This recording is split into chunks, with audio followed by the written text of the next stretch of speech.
สบายดี มื้อนี้สิพาพี่พาน้องมาเผาถ่านคือเก่าเนาะ มื้อนี้มาพบพ้อกับเราเช่นเคย มื้อนี้สิมานำเสนอการเผาถ่านตั้งแต่ต้นจนปิดเตาเนาะ คือเตาของเราเป็นเตาอบขนาดน้อยเนาะ เตาโบราณก็ว่าได้เนาะ เริ่มต้นเนาะเราสิมาจัดเรียงไม้ก่อนเนาะ ก็คือเตาของเราใช้หลักการจัดเรียงไม้เนาะ ในการเผาเป็นการเผาในโตเลย โดยที่บ่มีการเลี้ยงไฟหน้าเตาเนาะ การจัดไม้ของเราก็สิเริ่มจากไม้ตายแห้งสนิทมาก่อนเนาะ เราก็สิจัดเรียงไปเรื่อยๆ จนครบกำหนดคิดว่าพอที่สามารถเผาไหม้เป็นที่เราสิใช้เผาได้เนาะ มาเบิ่งนำกันเนาะว่าเราจัดไม้แบบใด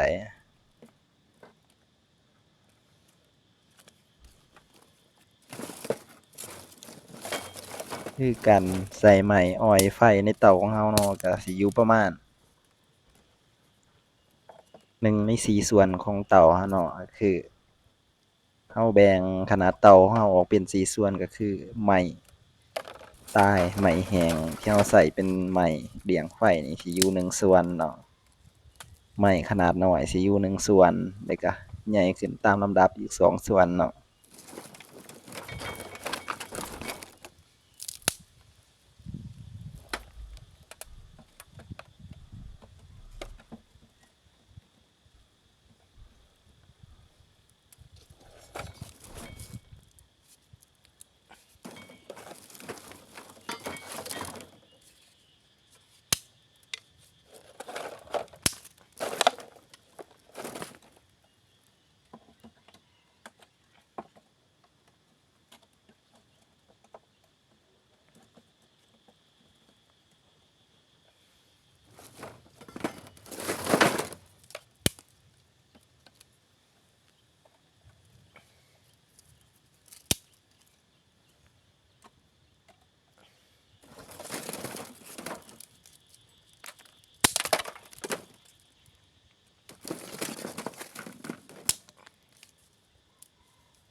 เมื่อเราเลี้ยงมาเนาะก็สิได้ประมาณนี้เนาะ ก็นี่ก็คือไม้ตาย คือตายสนิทที่เราสิใช้เป็นไม้อ้อยเตาของเราเนาะ ก็สิอยู่ประมาณนี้เนาะ ก็คือคิดว่าน่าสิพอในการเผาไหม้นี่ ต่อมาก็เป็นไม้น้อยเนาะ ไม้ขนาดน้อย คือเตาของเราสิเป็นเตาเผาไหม้สดเนาะ ยิงสดยิงสิได้ทานกาไว้ใส่เนาะ หลังจากนั้นก็สิเป็นไม้ขนาดใหญ่ขึ้นมาตามลำดับเนาะ เมื่อเราเลี้ยงแล้วก็สิได้ประมาณนี้เนาะ ขั้นตอนต่อไปเราก็คือสิมาปิดเตาของเราเนาะ นี่ก็คือปากเตาที่เราทุบจากการขวดทานเมื่อก่อนเนาะ ยังโอเค สามารถนำมาใช้ได้โดยที่บ่ต้องรอใหม่ การปิดเตาของเราก็คือ จับฝาเก่าที่เราทุบออกมาปิดเนาะ ส่วนใดที่บ่เต็มหรือว่ามันสูงต่ำกว่ากันเราก็สิค่อยปรับไปเนาะ ก็คือส่วนใดที่บ่เต็มเราก็สิเอาไม้ใส่ ส่วนใดที่สูงโพดเราก็สิเอาออกเนาะ เบิ่งตามความเหมาะสม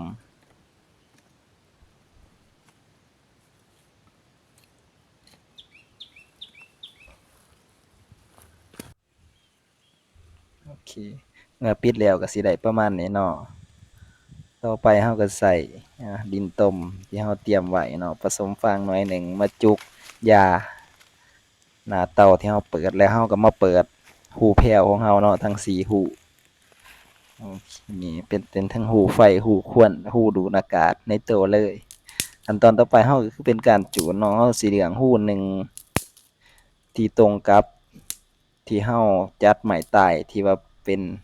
ไม้อ้อยไฟไว้ทั้งในเตาเนาะเราสิใส่เศษไม้ขนาดน้อยเป็นไม้ตายเนาะหักเป็นน้อยๆทิ่มลงไปในหูให้มันซื่อกับหูที่เราเลือกไว้สิเป็นหม้องเปื้อนตายเนาะใส่ประมาณส่ำครึ่งหูไปเรื่อยๆเนาะเป็นยิ่งตายยิ่งดียิ่งเตาของเราสิได้ติดกับฟืนอยู่ทางในไว้เนาะ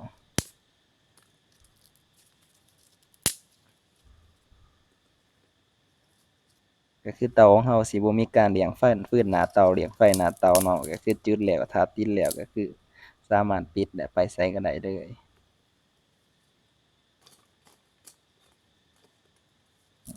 จัดแจงท่อไฟหน่อยหนึ่ง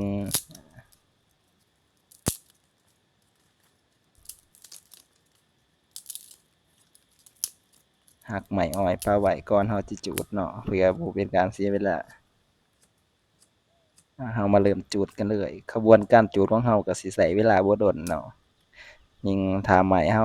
ไม้อ้อยทางในเราเป็นไม้แห้งสนิทเนาะก็ยิ่งเตาเราสิติดไว้เนาะ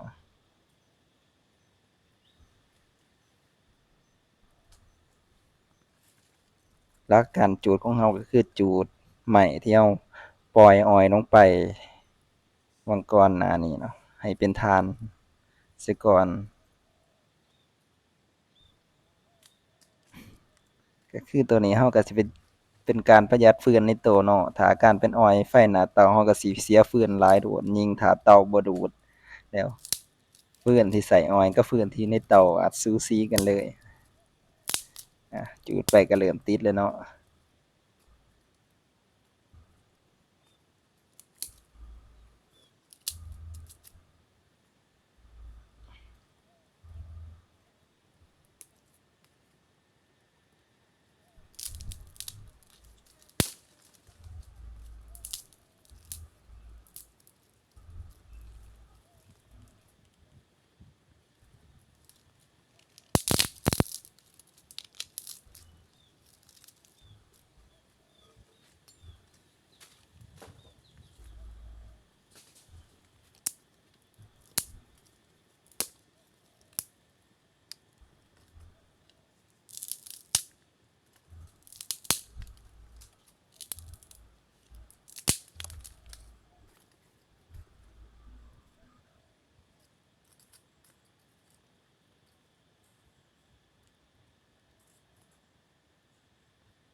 เมื่อเราจูดมาระยะหนึ่งเนาะเมื่อเราสังเกตเห็นไฟที่เราอ้อยเป็นฐานดีแล้วเนาะเราจะใส่พัดเนาะพัดไล่อากาศคือไล่ไฟที่เราจูดไม้ที่อยู่ในหูให้ไปติดกับฟืนตายที่อยู่ด้านในของเตาเนาะ ระบวนการนี้ก็ใช้เวลาบ่ดนเนาะคืออยู่ประมาณ5ถึง10นาทีขึ้นกับไหม้ความแรงของไหม้ที่เราใส่อ้ออยู่ทางด้านในเนาะนี่ก็คือเราผัดใช้เวลาบ่เท่าใดก็เริ่มติดไหม้อยู่ทางในแล้วเนาะ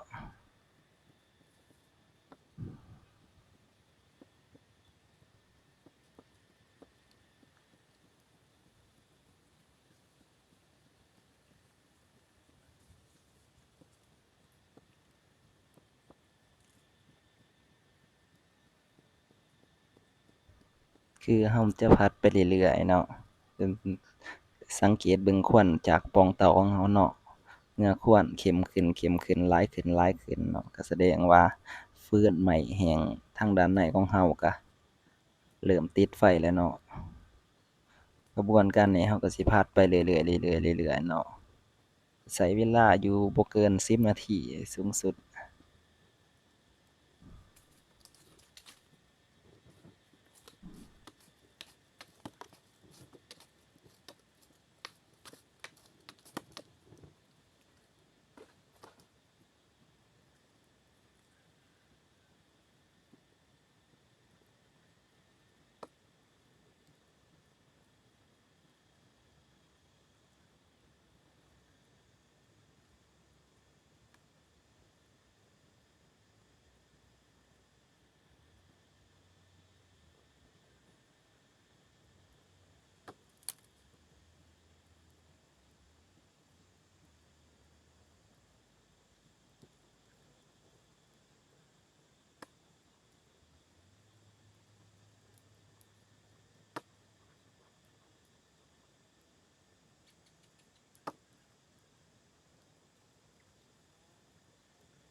เมื่อเราผัดไปเนาะเมื่อเราเซาผัดสังเกตเห็นว่าควันญ้อนมาทางหัวเราผัดหลายขึ้นอันอยากให้เฮ็ดให้รู้ว่าไฟฟืนทางด้านในติดคักแล้วเนาะเราก็จะมาปิดปล่องที่เราจุดไฟเนาะให้มีขนาดน้อยลงเนาะเพื่อเราจะเตรียมปิดปล่องเนาะเมื่อปิดขนาดน้อยลงเราจะผัดอีกสักระยะหนึ่งเนาะ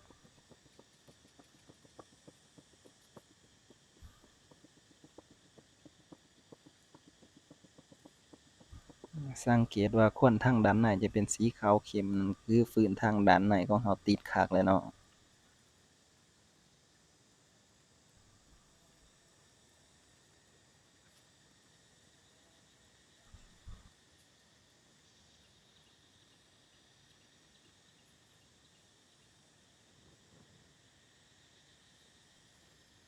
คือเมื่อเรามั่นใจว่าฟืนไหม้แรงด้านในของเรา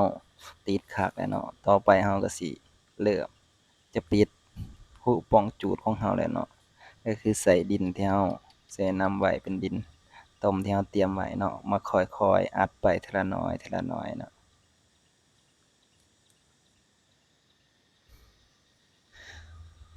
คือตอนนี้สาเหตุที่ควันออกมาทางด้านปล่องจูดเราคือไฟอยู่ใกล้ปล่องจูดของเราเต็มที่เนาะเพราะว่าระดับ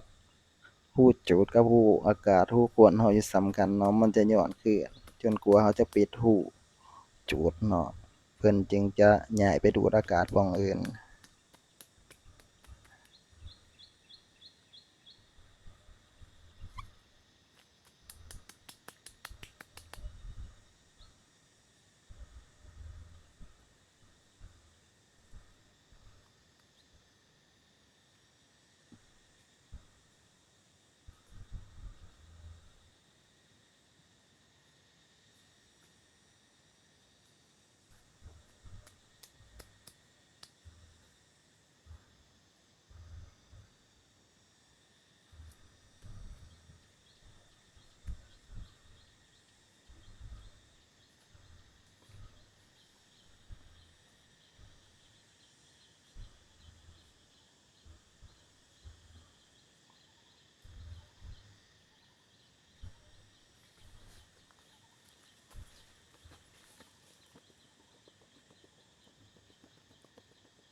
เมื่อเราเตรียมการเริ่มปิดแล้วเนาะเราจะมาผัดอีกขั้นหนึ่งก็คือไล่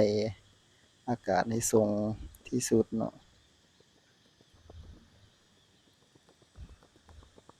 เราสังเกตเห็นว่าควันทั้งในเมื่อเราเริ่มผัดหรือว่าดูดอากาศแล้วจะมีควันขุ่นขนาดคือว่าออกแรงสมควรเนาะ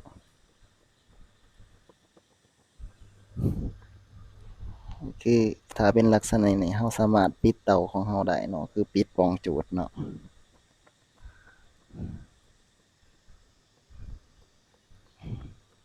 การที่เรามาผัดซ้ำอีกก็คือเพื่อให้แน่ใจว่า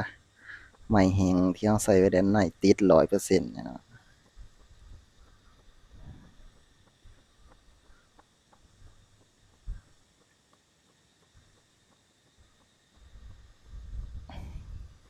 การที่เราสิรู้ว่าเตาของเราติดหรือบ่ก็คือขั้นตอนนี้เนาะถ้าเราปิดปล่องจูดของเราสนิทถ้ายังมีควันออกทางปล่องที่เหลือก็แสดงว่าเตาของเราติดแล้วเนาะ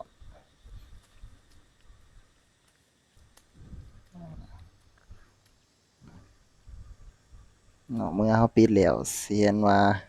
ควันทางปล่องอื่นก็ยังออกอยู่เนาะเป็นควันแบบมีความดันแสดงว่าติด100%เนาะถ้าเป็นควันออกแผ่วๆค่อยออกนี่แสดงว่า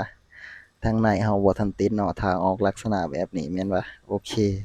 ผ่านติดแล้วเนาะใช้เวลาอยู่ประมาณ10 หา 20 นาทีเนาะนับแต่เริ่มจุดเนาะ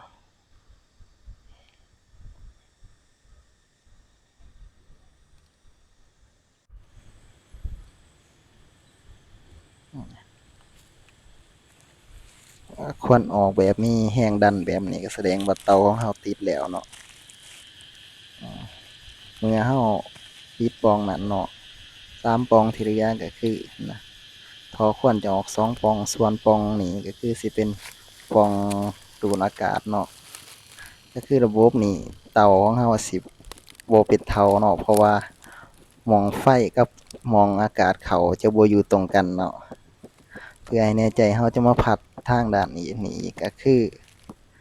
เมื่อเราผัดไปแล้วเนาะกับตอนเราหยุดผัดถ้าควันยังออกแบบมีแรงส่งคือเก่าแสดงว่าความร้อนในเตาของเราสมบูรณ์แล้วก็คือจะบ่มีทางมอดเนาะเมื่อเราเซาผัดแล้วควันก็ยังแรงคือเก่าทุดๆแบบนี้แสดงว่ารูนี่แม่นเพิ่นรู้ทางเข้าอากาศแล้วเนาะแม่นเพิ่นเลือกของเพิ่นเองแหละตามใจเพิ่น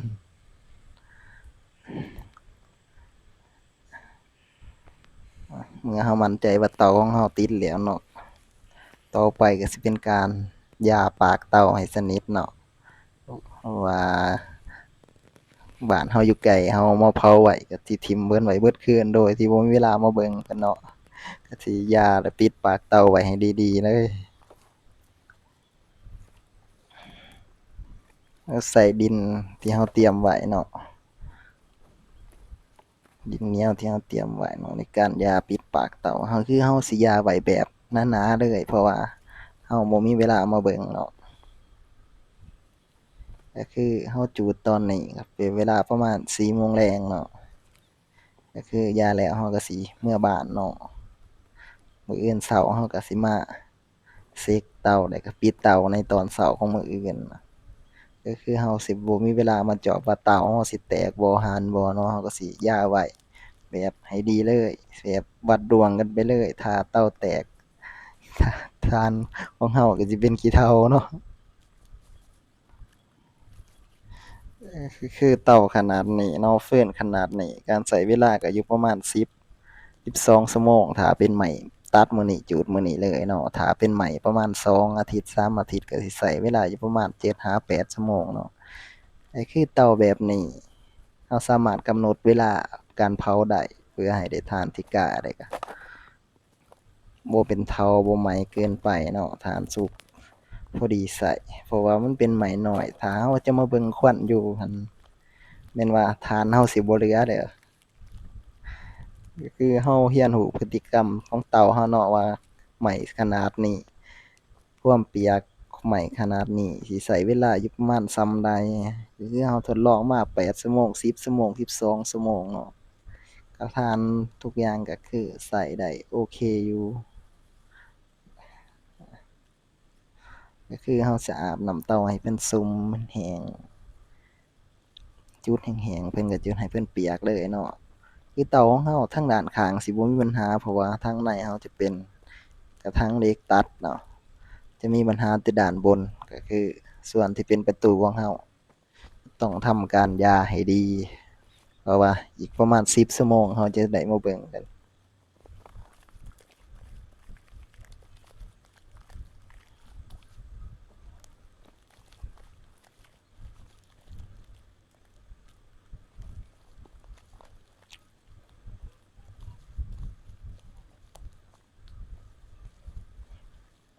เราก็สิใส่ดินต้มเนาะที่เราเตรียมไว้ทาไปเรื่อยๆจนสู่หัวเตาเนาะเราก็สังเกตว่าควันของเตาเราก็ยังปกติเนาะก็คือทางในมันติดแล้ว 100%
นี่ก็คือเตาที่เราอาบน้ำเสร็จหรือว่ายาปากเตาชนิดเนาะควันเตาของเราก็ยังออกปกติเนาะถือว่าการเผาไหม้ทั้งในก็เริ่มขบวนการแล้วคือ คือมื้ออื่นเช้าเราสิได้มาปิดเตาแล้วมาเบิ่งนำกันว่าเตาของเราสิแตกสิหานหรือบ่คลิปนี้ก็จบไว้เพียงส่ำนี้คลิปหน้าเราจะมาเบิ่งการปิดเตาและการจกถ่านต่อไปเนาะ